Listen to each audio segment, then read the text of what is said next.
Salut à tous, c'est Eliacide, bienvenue pour une nouvelle vidéo. Aujourd'hui, on va parler du discours interne, dialogue interne, appelez-le comme vous voulez. Mais en gros, on va parler de la voix qui est un petit peu toujours présente dans notre tête, celle qui nous permet de prendre des décisions, de nous conscientiser comme une entité autonome et distincte de son environnement. Donc pour commencer, on pense pas tous avec des mots, il y a certaines personnes qui pensent avec plutôt des images, des émotions, etc. Il y a même encore d'autres façons pour penser, d'autres façons de se représenter la réalité. Dans mon cas, ça passe beaucoup par les mots. Le discours interne, c'est quelque chose qui peut être très présent chez les personnes qui ont une mauvaise estime d'elles-mêmes, très présent de façon négative avec des pensées intrusives, des pensées rabaissantes, etc. Donc c'est quelque chose qui peut faire beaucoup de mal à la personne. Mais au-delà de ça, notre discours interne nous fait vivre dans une représentation de la réalité et non pas dans la réalité. Alors évidemment que de base, nos sens ne sont pas infiniment précis, on ne voit pas, on ne sent pas la réalité telle qu'elle est vraiment de base, mais le dialogue interne va souvent poser une interprétation à la perception qu'on a du monde.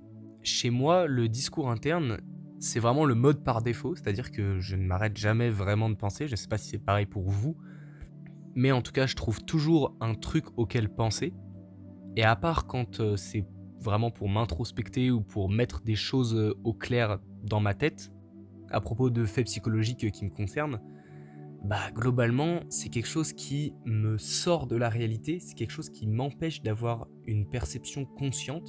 Souvent c'est ce discours interne ou ce mouvement interne on va dire qui m'amène des pensées matérialistes, des désirs compulsifs, etc.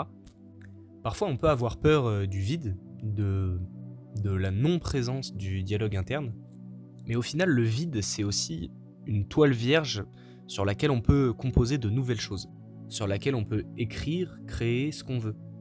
C'est un peu la même idée que le concept de la table rase de Descartes.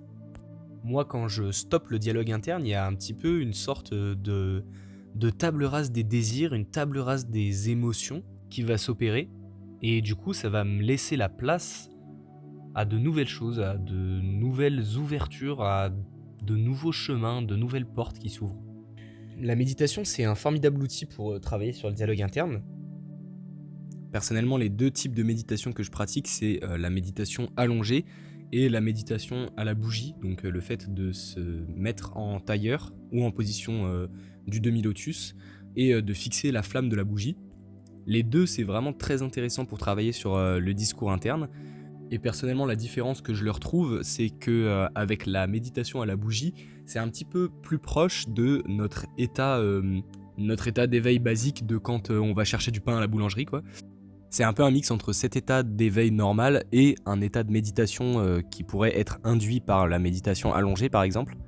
Et donc, ça permet de mieux se rendre compte de comment nos pensées émergent dans cet état, justement, dans cet état d'éveil. Parce que pendant la méditation allongée, je trouve que c'est quand même globalement bien plus facile de se rendre compte du flot de pensée parce qu'on n'a pas la stimulation extérieure, notamment la stimulation visuelle qui est extrêmement importante chez nous. Et dans la méditation à la bougie, bah il y a cette stimulation visuelle quand même, on voit ce qu'il y a autour de nous, même si on fixe une flamme.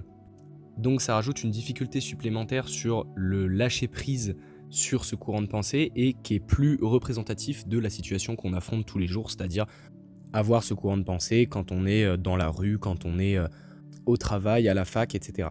Donc globalement, ça force à se concentrer sur le moment présent, ça force à observer ses pensées plutôt qu'à plonger dedans et parcourir chaque branche de l'arbre des pensées, parce que les pensées fonctionnent beaucoup en arborescence, je trouve.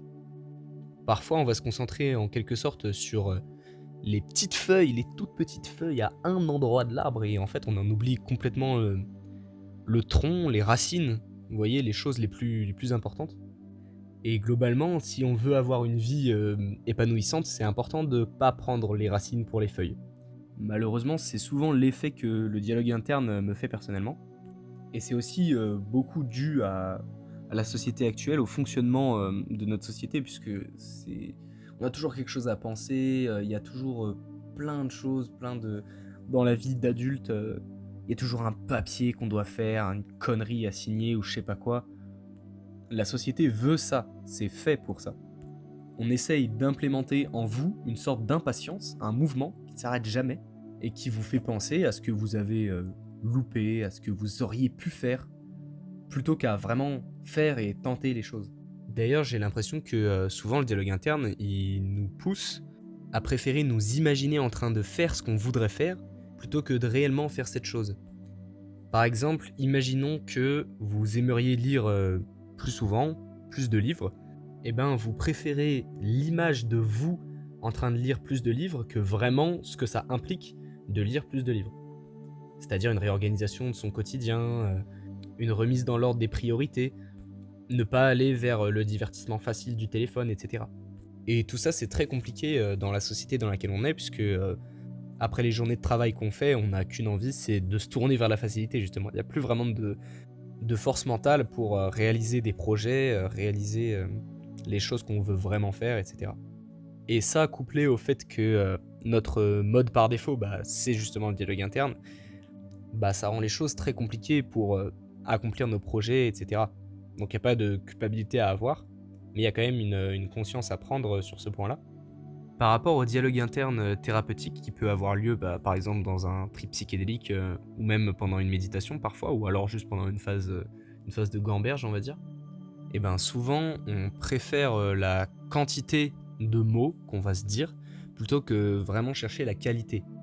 Par peur que le mouvement s'arrête, ce mouvement qui nous rassure, on est toujours là en permanence à dire des mots et au final on va perdre du temps parce qu'il n'y a rien de mieux que des mots bien choisis et précis pour remettre les choses au clair avec soi-même et même avec les autres. C'est valable aussi dans une conversation qu'on a avec quelqu'un. Personnellement, dans mon dialogue interne, quand j'essaie de me parler par exemple pour résoudre un problème psychologique, existentiel, etc., j'essaye de me parler de façon poétique parce que je trouve que la poésie, ça permet vraiment de décupler le sens des mots, l'impact des mots. Et personnellement, quand je me parle à moi-même en poésie, tout devient plus logique, plus précis, et je dirais que ça fait vibrer mon énergie intérieure sur une fréquence plus profonde. Alors quand je dis parler en poésie, ça peut être un petit peu abstrait. Disons que j'essaye de faire des analogies synesthésiques. Par exemple, une fois, je parlais à un ami du fait que c'était important d'accueillir sa respiration, d'y être ouvert, d'en être en quelque sorte le réceptacle. Et quand j'adopte cette attitude face à ma respiration, ça m'aide à être plus dans le moment présent, à être plus connecté à moi-même et à diminuer les angoisses. Une autre analogie un peu poétique que j'avais trouvée pour me diriger dans les tripes cette fois-ci, c'était le fait de chercher le sens qui n'en est pas un. Le discours interne, il peut vraiment parfois nous enfermer en quelque sorte, vraiment nous priver de nouveaux points de vue, de nouvelles directions, et c'est pour ça que c'est important de s'en libérer. Alors pas à 100% du temps non plus, mais on va dire un maximum de temps où il n'est pas nécessaire, quoi. Et Dieu sait qu'il y a vraiment une grosse majorité du temps où au final il n'est pas nécessaire. Ce que je vous propose moi pour vous libérer du discours interne le plus possible, c'est dès le réveil déjà, faites-vous un sas de décompression, une base vierge sur laquelle vous allez commencer votre journée, en essayant dès le réveil de vous concentrer sur les sensations que vous avez, sur votre état interne, sur les nuances d'émotions que vous êtes actuellement en train de ressentir, plutôt que de penser directement à quelque chose et d'accomplir cette chose. C'est normal dès le réveil de penser à quelque chose, des fois, mais comme ce qu'on fait au réveil, ça conditionne énormément notre journée, et dès le début, c'est bien de faire cette prise de recul, de faire cette petite mise à jour avant de vous engager dans les choses que vous avez à faire. Ce que ça m'a apporté, moi, de stopper le discours interne, c'est déjà beaucoup plus de hauteur par rapport à ma vie, des choix de vie plus éclairés, des meilleurs projets à faire, de nouvelles idées, etc. Une meilleure concentration aussi, parce que du coup, on est moins dispersé. Je trouve que avoir des moments où on est observateur de ses pensées plutôt que d'être protagoniste de ses pensées, c'est vraiment comme sortir une carte. Au lieu de simplement suivre un chemin, puis aller à droite, à gauche, tout droit, etc. Là, c'est un petit peu comme si on sortait directement la carte et qu'on pouvait mieux se repérer, tout simplement.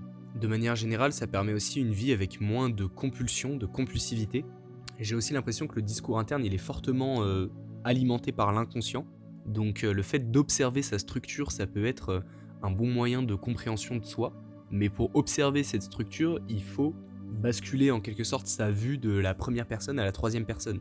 On peut pas se permettre de se laisser absorber par ce discours si on veut en comprendre les tenants et les aboutissants. En nous laissant pas absorber par le discours interne, on passe en quelque sorte d'une place de protagoniste qui subit les événements de l'histoire à une place de narrateur. Le discours interne, il est fortement relié à la comparaison aux autres. Souvent, on peut se dire qu'on a une vie moins bien que les autres, qu'on arrive moins bien à mener à bien nos projets, etc. Ça peut être bien de se poser la question parce que des fois, il y a vraiment des choses qui font qu'on n'y arrive pas, des comportements obstacles. Et là, les désigner par le langage interne, ça peut être utile effectivement. Mais on oublie trop souvent que notre perception de notre vie, elle dépend en grande partie de facteurs intérieurs et pas de facteurs extérieurs.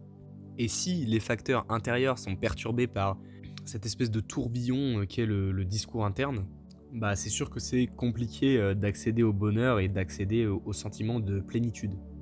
Globalement, chez moi, le dialogue interne m'empêche d'accéder à mes sens, d'accéder à ma vraie nature, à mon élan créatif, et il a tendance à m'apporter, me donner des excuses pour ne pas faire les projets que je veux faire. Ou plutôt, il m'apporte d'autres choses auxquelles penser que de faire mes projets. Voilà pourquoi je trouve que c'est important de le maîtriser, de savoir quand l'utiliser, comment l'utiliser. Les mots sont des concepts imprécis. À la fois, c'est pratique parce que ça nous permet de donner aisément du sens à ce qu'on ressent, mais justement, ça pourra jamais décrire fidèlement ce qu'on est en train de ressentir ou ce qu'on est en train d'expérimenter avec l'expérience consciente. Ça vient en quelque sorte enfermer dans une case, dans une boîte, des choses bien trop profondes et complexes pour être résumées. On a l'impression que c'est bon de tout analyser par les mots, alors que nos émotions et nos sens, c'est bien plus que ça. Les ressentis se mélangent, créant des expériences sensitives et émotionnelles inqualifiables, qui nous sont propres et qui nous sont très personnelles. Ça nous empêche de plonger pleinement dans la subtilité de nos sens et de nos émotions, et de complètement les comprendre, les apprivoiser. Ça crée une distance avec soi-même qui nous empêche de changer d'émotion, qui nous empêche d'accéder à l'alchimie interne. Alors ce que j'appelle l'alchimie interne, c'est un petit peu le fait de changer d'émotion, le fait de pouvoir changer son état intérieur, non pas par le langage, mais par une sorte de connexion avec soi-même, une connexion profonde, une complicité qui permet de se fondre dans le flot d'émotions, et même de pouvoir l'influencer, et ce, autrement que par le langage. Personnellement, ça me permet par exemple de sortir de boucles de pensées négatives. Le but, c'est de complètement s'abandonner à ses sens et à ses émotions en faisant complètement confiance à son propre esprit, en plongeant dans ce qui, de prime abord, pourrait nous paraître fou / inadapté à la société. Je vous invite à plonger dans votre folie intérieure en quelque sorte. Ou bien votre génie intérieur, ça dépend comment on voit les choses.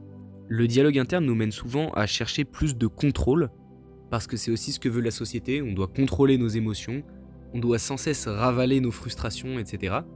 Frustrations qui sont d'ailleurs au passage créées à 90% de toutes pièces par cette même société.